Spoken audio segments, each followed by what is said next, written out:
আজকে আমি আপনাদেরকে একটা বিষয় দেখাবো, সেটা হচ্ছে আমাদের যাদের এক্সারসাইজ করি, জিম করি, বা আমাদের ভিটামিন, মাল্টিভিটামিন, ফিশ অয়েল, অনেক খাবার দিতে হয়, পর্যাপ্ত পরিমাণ প্রোটিন দিতে হয়। আর যারা আমরা বেসিক্যালি শহরে থাকি, রোদ লাগাতে পারি না, সেই জন্য দেখবেন যে একটা সময় যখন আমরা জিম করি তখন আমাদের হাড় বা মাসেল, দেন আমাদের ক্যালসিয়ামের ঘাটতি পড়ে যেতে পারে। তো ক্যালসিয়ামের প্রধান একটা কারণ হচ্ছে ভিটামিন ডি। যদি আপনার শরীরে পর্যাপ্ত পরিমাণ থাকে তাহলে ক্যালসিয়াম আপনার ভালো সাপোর্ট দিবে।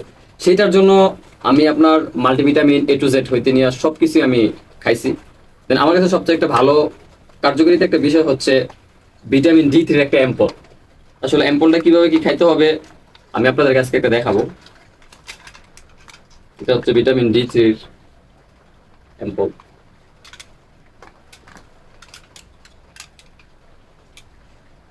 এটা হচ্ছে স্কোয়ার।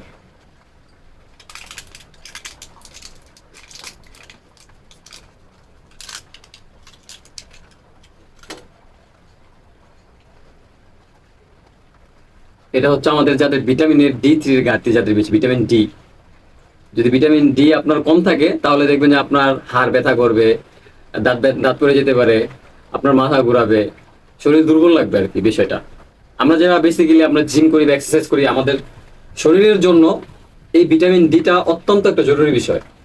তো অ্যাম্পলটা আসলে কিভাবে খাইতে হয় সেটাই আমি আপনাদের কাছে দেখাবো। অ্যাম্পলটা আসলে ডিরেক্ট আপনি খাইতে পারবেন। আরেকটা বিষয় হচ্ছে, যখন আপনি দুধের সাথে বা গরম পানির সাথে খাবেন তাহলে সেটা আরো শরীরে অ্যাবজর্ব বেশি হয়। সেই জন্য এটা কিভাবে খাইতে হবে আমি আপনাদেরকে দেখাবো। একটু কষ্ট করে একটু সামনে আসতে ক্যামেরাটা।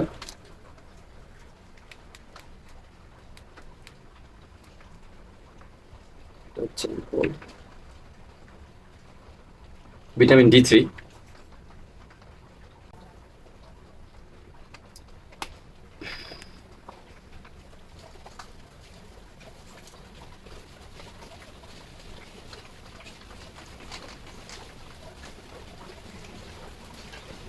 গরম দুধের সাথে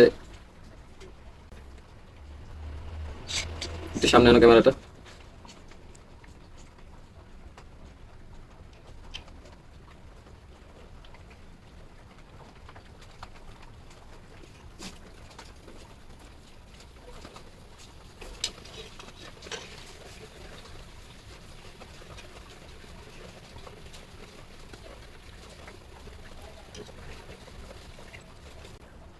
এটা আসলে সবার জন্য না, অ্যাম্পলটা আসলে যাদের ভিটামিনের ঘাটতিটা যাদের কম, ঠিক আছে, ওরা আসলে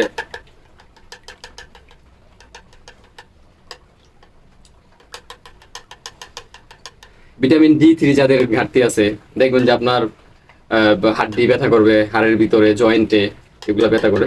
সেটার জন্য বা যারা রোদ্রে যান কম, বাসা বাড়িতেই থাকেন, রোদ লাগে না তার শরীরে, তাদের জন্য ভিটামিন ডিটা খুব অত্যন্ত প্রয়োজনীয় একটা বিষয়।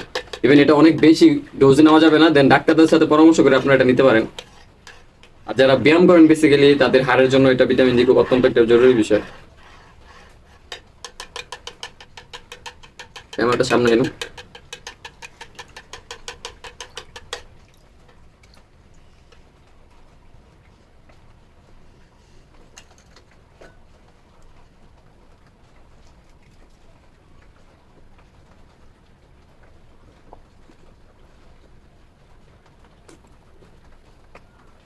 এই অ্যাম্পলটা আসলে কোনো তিতা মিষ্টি আপনি এটা কিছুই বুঝবেন না, এটা জাস্ট নর্মাল একটা পানির মতো। আপনি এটা ডিরেক্টও খাইতে পারবেন। দেন ডাক্তাররা করে কি, যাদের ভিটামিন ডির ঘাটতি, বাচ্চা হোক বা যারা বৃদ্ধ মানুষ, তাদেরকে ইনজেকশনের মাধ্যমে এটাকে ভিতরে পুশ করা হয়। আমি জাস্ট এটাকে দুধের সাথে খাই নিছি। আপনারা চাইলে এটা করতে পারেন, বাট ডাক্তারের পরামর্শ ছাড়া এটা উচিত না। আপনি আগে রিপোর্ট করাবেন, টেস্ট করাবেন, দেন এটা আপনি খেতে পারবেন।